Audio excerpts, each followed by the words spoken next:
దేవుడు తన ప్రజలకు ఇచ్చిన గొప్ప వాగ్దానం ఇది. నీ శత్రువుల మీద నీకు జయమిచ్చి నీకు పూర్తి నెమ్మది కలుగజేసి ఉన్నాను.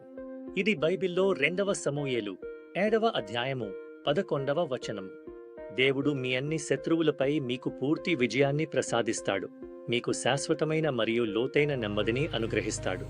ఇది కేవలం భౌతిక యుద్ధాలు లేదా బాహ్య శత్రువుల గురించి కాదు, మీ ఆత్మీయ జీవితంలోని అంతర్గత పోరాటాలు మరియు సవాళ్ల గురించి కూడా వర్తిస్తుంది.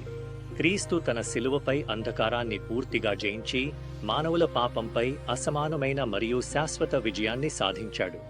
ఆయన మన తప్పిదాలు మరియు పాపాలపై న్యాయమైన తీర్పును ఇస్తూ మనల్ని పాప బంధాల నుండి పూర్తిగా విముక్తి చేసి శాంతిని అందిస్తాడు. మీరు యేసును ముచ్చరికగా విశ్వసించి ఆయనపై ఆధారపడినప్పుడు ఆయన మీకు నిజమైన మరియు శాశ్వత నెమ్మదిని, అలాగే నిత్యజీవాన్ని ప్రసాదిస్తాడు. ఈ రోజే యేసు వైపు మలుపు తిరగండి. ఆయన అపారమైన ప్రేమను, శాంతిని మరియు సమర్థతను అనుభవించండి.